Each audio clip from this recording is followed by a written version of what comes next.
Now your next topic is magnetic compass. It is a device which is used to learn about the direction of the at any places on the earth. Magnetic compass की help से आप अर्थ पर directions को find out कर सकते हैं। ये आपने देखा भी है कि इसका वर्क क्या होता है। इसमें एक कॉपर की बनी हुई निडल होती है जो हमेशा नॉर्थ और साउथ पोल की तरफ ही डाइवर्ट होती है। इसका बहुत ज़्यादा यूज़ किया जाता है। मेनली इसका जो ज़्यादा यूज़ किया जाता था पुराने टाइम में, जो सेलर्स होते थे, है ना, जो बड़ी बड़ी समुद्री यात्राएं जिसे कहते हैं, उनका जब करते थे तो वो कंपास का यूज़ करते थे जिससे कि उन्हें अपनी डायरेक्शन ईजिली मिल जाए।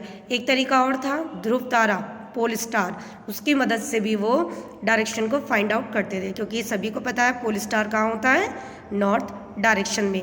तो magnetic compass is a simple device which has a magnetic needle supported on A pivot so that it can rotate freely. At rest, the magnetic needle of the compass points to north and south direction. Magnetic compass एक simple device है जिसमें एक magnetic needle होती है जो easily rotate करती है। आपको फिगर में दिख भी रहा होगा, इसमें 4 डायरेक्शन होती हैं, north, east, west, north, south. तो जो मैग्नेटिक कंपास होता है वो डायरेक्शन को फाइंड आउट करने में हेल्पफुल होता है। अब है आपका next topic the earth a big magnet. जो हमारी अर्थ है ये कहा जाता है ये भी एक बिग मैग्नेट की तरह ही वर्क करती है। आपको फिगर दिख रही है, इसमें कुछ इमेजिनरी लाइंस होती हैं जिसकी हेल्प से अर्थ की जो जियोग्राफिक नॉर्थ साउथ डायरेक्शंस है उसको फाइंड आउट किया जाता है। तो इसके बारे में थ्योरी है कि above approx 1600 years ago sir William Gilbert ने अर्थ के बारे में ये कहा था कि जो हमारी अर्थ है वो एक ह्यूज मैग्नेट की तरह वर्क करती है। अगर इस पे आप एक बार मैग्नेट को हैंग करते हो with the help of thread तो ये हमेशा नॉर्थ साउथ डायरेक्शन की तरफ ही डाइवर्ट होती है। साथ ही ये भी कहा गया था कि जो अर्थ है वो हर एक चीज़ को अपनी तरफ अट्रैक्ट करती है। लेकिन बाद में जो न्यूटन थे उन्होंने ग्रेविटी की थ्योरी दी थी और ये सब जो बताई गई थी सारी थ्योरीज जो थी वो क्लियर हो गई, सारे डाउट्स क्लियर हो गए। तो फिर जो अर्थ है उस पर इमेजिनरी मैग्नेट है ऐसी सब चीज़ें बताई गई जिससे जियोग्राफिकल उनकी इमेजिनरी लाइन खींची गई और उनसे ये बताया गया कि अर्थ जो है हमारी एक ह्यूज मैग्नेट की तरह काम करती है। तो इसमें ये सब चीज़ें ही हैं। अब आपका नेक्स्ट टॉपिक आता है magnetic field and lines of force. तो आपको एक फिगर दिख रही है, magnetic figure number 13.11, magnetic field and lines. तो मैग्नेटिक फील्ड मैंने अभी आपको बिल्कुल बताया था कि मैग्नेटिक फील्ड क्या होता है। मैग्नेट्स जो चीज़ों को अपनी तरफ अट्रैक्ट करती है तो उसके आसपास एक एरिया क्रिएट होता है जिसको हम मैग्नेटिक फील्ड कहते हैं, है ना। तो ये इसके बारे में बताया गया था मैग्नेटिक फील्ड होता क्या है ना। तो ये आपको दिख रहा है कि जो हमेशा एक चीज़ याद रखना, मैग्नेटिक फील्ड्स में जो लाइन होती हैं वो हमेशा नॉर्थ से मूव करती हुई साउथ की तरफ जाती हैं। ये आपको फिगर में दिख रहा है ना, फिगर नंबर 13.11। हमेशा आप बार मैग्नेट और कंपास को ले जाइए, एक पेपर पे अगर आप ड्रॉ करोगे तो वो हमेशा नॉर्थ से साउथ की तरफ मैग्नेटिक लाइंस मूव करती हुई आपको दिखाई देंगी। ओके, अब है आपका नेक्स्ट टॉपिक। ये एक्टिविटीज़ भी आपको दिखाई दे रही हैं बेटा। Magnetic activity number 5 to learn about magnetic field around a magnet. तो अगर आप एक मैग्नेट ली, एक पेपर लिया, उस पर आयरन का चूरा डाल दीजिए, ठीक है, और उस बार मैग्नेट को रखिए वहाँ पे, तो उसके आसपास एक एरिया क्रिएट होगा जिसको आप क्या कहोगे, मैग्नेटिक फील्ड वो कॉज करेगा। अब है आपका next topic magnetic force can pass through a non magnetic material. Means कि जो मैग्नेटिक फोर्स है क्या वो नॉन मैग्नेटिक मटेरियल से पास आउट हो सकता है? बिल्कुल हो सकता है। ये देखिए आपको एक्टिविटी दिखाई गई है, एक्टिविटी नंबर 6। और मैंने आपको पहले भी बताया है कि अगर आप एक टेबल लीजिए या एक पेपर लीजिए मोटा, या आप एक कार्डबोर्ड भी ले सकते हो, उसको इस तरीके से रखिए। नीचे आप कोई भी मैग्नेट ले सकते हैं, रिंग शेप ले सकते हैं, यू शेप ले सकते हैं, बार मैग्नेट ले सकते हैं।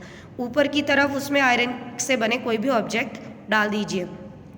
जैसे जैसे आप मैग्नेट को मूव कराएंगे तो आपकी आयरन की नेल्स भी मूव करेंगे। तो वो जो कार्डबोर्ड है वो एक नॉन मैग्नेटिक मटेरियल की तरह है, और जो आपकी आयरन की नेल हैं वो आयरन के जो मैग्नेट के थ्रू क्या होती हैं, मूव करती हैं। तो ये क्या है कि हाँ, मैग्नेटिक फोर्स पास आउट हो सकता है अगर आप नॉन मैग्नेटिक मटेरियल से उसको मूव कराना चाहते हैं। ओके, अब है आपका नेक्स्ट है magnetic attraction at a distance. Distance means कि अगर मैग्नेटिक अट्रैक्शन फोर्सेस हो रहे हैं तो वो पर्टिकुलर किसी डिस्टेंस पे ही होंगे, है ना। अब ज़्यादा करीब लाते हो चीज़ों को तो वो एकदम से उस पर अट्रैक्ट होंगी, थोड़ा डिस्टेंस होगी तो थोड़ा और टाइम लगेगा, मतलब ये इसके बारे में है। तो फर्स्ट है इंड्यूस्ड मैग्नेटिज्म। इंड्यूस्ड क्या होता है? इंड्यूस्ड मीन्स आप करवा रहे हो उसको, है ना, इंड्यूस करा रहे हो। तो इसमें देखो आपको एक डायग्राम दिख रहा है, मैग्नेट है, सॉफ्ट आयरन बार है, तो उसके आप एक पोल पर देख रहे हो आयरन की कुछ चीज़ें चिपकी हुई हैं, है ना। तो उसके कारण क्या होता है? इंड्यूस्ड मैग्नेटिज्म प्रोड्यूस होता है। अगर आप कुछ गैप पर आयरन की नेल्स और मैग्नेट को लेकर के जाओगे तो वो क्या होगा, उसकी तरफ अट्रैक्ट हो जाएंगी, है ना, जो आपको फिगर में दिख रहा है। अब आता है टेम्परेरी मैग्नेटिज्म। टेम्परेरी मीन्स कुछ समय के लिए, है ना, परमानेंट नहीं है, फिक्स्ड नहीं है, नॉन फिक्स्ड है। तो आपको एक मैग्नेट दिख रही है जिसमें दो पोल हैं, साउथ और नॉर्थ पोल। तो नॉर्थ पोल पर अगर आप एक आयरन की नेल लगाते हो तो वो तो अट्रैक्ट होगी क्योंकि करीब है, फिर आप दूसरी लगाओगे वो भी करीब है, तीसरी लगाओगे वो भी करीब है। ऐसे करते करते उस मैग्नेट के थ्रू उन आयरन में एक मैग्नेटिक फील्ड कॉज होता है, एक मैग्नेटिज्म होता है जिसे हम टेम्परेरी मैग्नेटिज्म कहते हैं। और आप देखोगे ना, ये एक लंबी सी चेन बन जाएगी। अब इसमें एक चीज़ आपको दिख रही होगी कि जो नॉर्थ है उसके पास आयरन का साउथ पोल है, फिर नॉर्थ पोल नील का, फिर south pole north south north south. तो इस टाइप का जो मैग्नेटिज्म कॉज किया जाता है इसको आप क्या कहते हो? Temporary magnetism. ओके, अब इसमें एक ये टॉपिक है आपका मेकिंग योर ओन मैग्नेट। आप अपनी मैग्नेट कैसे बना सकते हो? तो ये आयरन की जो सॉफ्ट आयरन होती है, अगर आप उसको पीटोगे, है ना, किसी हैमर की हेल्प से अगर आप उसको पीटोगे तो वो क्या करेगी? एक मैग्नेट की तरह वर्क करना शुरू कर देगी।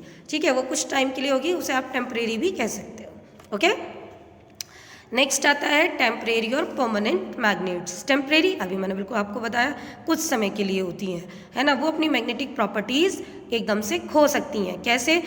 Hammered, by hammered, heated, dropped to the hard floor. Temporary magnets जो अपनी मैग्नेटिक प्रॉपर्टीज़ हैं वो शॉर्ट टाइम के लिए करती हैं। जो आपकी मैग्नेट्स होती हैं वो अपनी मैग्नेटिक प्रॉपर्टी ख़त्म कर सकती हैं, खो सकती हैं। कैसे? अगर आप मैग्नेट को ऊंचाई से गिरा दो, आयरन उसको हथौड़ी हैमर से पीट दो, उसको बहुत ज़्यादा गर्म कर दो, तो वो क्या होगी? वो अपनी मैग्नेटिक प्रॉपर्टी ख़त्म कर देगी। नेक्स्ट है how do soft iron pieces get magnetised. जो सॉफ्ट आयरन पीसेस हैं वो मैग्नेटाइज्ड हो सकते हैं। ठीक है,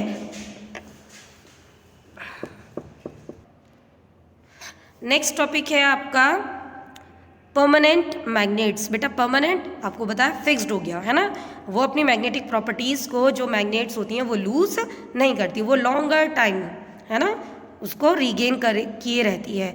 जैसे कि कुछ एलॉयज़ हैं जो इस तरीके से बनाए जाते हैं, लाइक स्टील। मैंने आपको फर्स्टली सबसे पहले जब चैप्टर बताया था तो अलॉय बताया था। तो बेटा अलॉय का मीन्स समझ लीजिए, वैसे आपको बता रखा है स्टार्टिंग में जो चैप्टर्स थे। Alloys homogeneous mixture of metals और नॉन मेटल्स। तो इसमें होमोजीनस मिक्सचर होता है। जैसे आपका स्टील, आपके घर में बर्तन यूज़ होते हैं तो वो आयरन और कार्बन का एलॉय होता है। अब देखो सेकंड है alnico.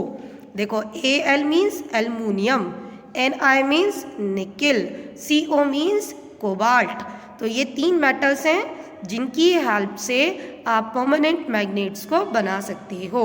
Okay, now ceramic, a mixture of iron oxide and barium oxide. तो ये आप परमानेंट मैग्नेट्स बना सकते हो।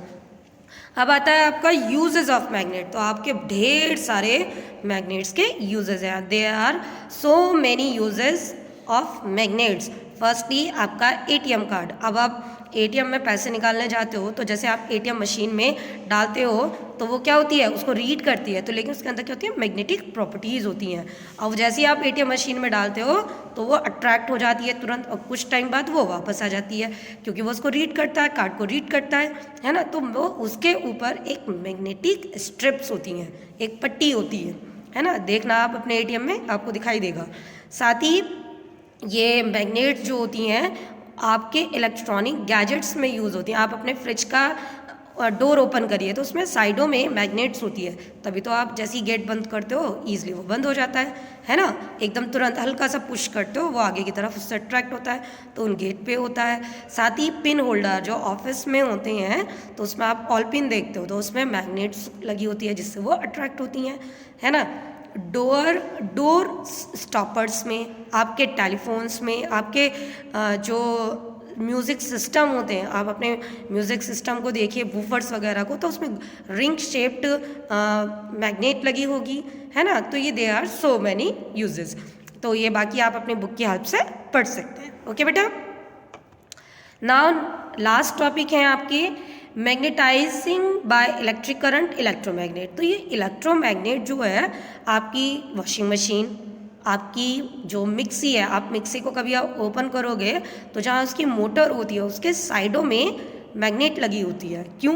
तो ये क्या करते हैं, जब मैग्नेट के पास आप इलेक्ट्रिक करंट पास कराते हो तो एक वाइब्रेशंस होंगे, आपको एक फील्ड कॉज होगा जिसे आप क्या कहते हैं, इलेक्ट्रोमैग्नेटिज्म, है ना। अब नाम से याद रखो, electromagnets, electro means electric, magnet means जो फोर्स इस पे प्रोड्यूस हो रहा है तो उसे कहेंगे हम इलेक्ट्रोमैग्नेटिज्म। और ये जो मैग्नेट्स होती हैं इनको हम कहते हैं इलेक्ट्रोमैग्नेट। तो इसे आप बना भी सकते हो। एक सॉफ्ट आयरन लीजिए, उसके ऊपर कॉपर की या एल्युमिनियम की, मेनली तो हम कॉपर ही लेते हैं क्योंकि वो बहुत अच्छे से करंट को फ्लो करता है, उसको आप कॉइलिंग कर दीजिए ज़्यादा से ज़्यादा, जितना ज़्यादा करेंगे, ठीक। आप उससे फिर इलेक्ट्रिक करंट पास कराइए। तो जब आप उसके अपने हाथ को उस पर रखना नहीं है, आपको थोड़ा सा उसको देखना है, तो आपको ना वाइब्रेशन महसूस होंगे, ठीक। तो वो क्या होते हैं, हमारे इलेक्ट्रोमैग्नेटिक फील्ड को कॉज करता है। अब इलेक्ट्रोमैग्नेट के भी यूज़ हैं, डोरबेल, है ना, डोरबेल लगाते हैं आप अपने घरों में, वहाँ पर है। टेलीफोन्स, फैंस, मोटर, मैंने अभी आपको मिक्सी वाला एग्जाम्पल बताया, है ना। इलेक्ट्रिक ट्रेन्स, ई रिक्शा, आजकल तो ई रिक्शा देखी आपने, है ना, उसमें है। तो यहाँ पर बहुत सारी चीज़ें हैं जहाँ पर इलेक्ट्रोमैग्नेट का यूज़ होता है। Last topic of this chapter, taking care of magnets. आप अपने मैग्नेट को कैसे केयर कर सकते हैं, इसकी जो मैग्नेटिक प्रॉपर्टीज़ हैं उनको कैसे बचा सकते हैं। तो उसके लिए आपको क्या करना होगा कि जो आपकी मैग्नेट्स होती हैं, जैसे सपोज करिए आपने ये फिगर दिख रही है आपको लास्ट वाली 13.20, तो इसमें जो सेम पोल्स होते हैं, अभी मैंने आपको बताया सेम पोल्स रिपल करते हैं, और जो अनलाइक पोल्स होते हैं वो क्या करते हैं, अट्रैक्ट करते हैं। तो इस तरीके से आप उनके बीच में एक प्रॉपर गैपिंग रखेंगे, उनके पोल्स को इस तरीके से रखेंगे, नहीं तो वो क्या होंगे, उनकी प्रॉपर्टी खत्म हो जाएंगी। उनको गर्म नहीं करना है आपको, है ना। आपको बहुत सारी चीज़ें हैं, बहुत सारे प्रिकॉशंस हैं जिसके थ्रू से आप उनको लॉन्ग टाइम तक यूज़ कर सकते हैं। तो here your chapter is finish now. Read your chapter carefully, learn this chapter. Okay students, thank you and good day.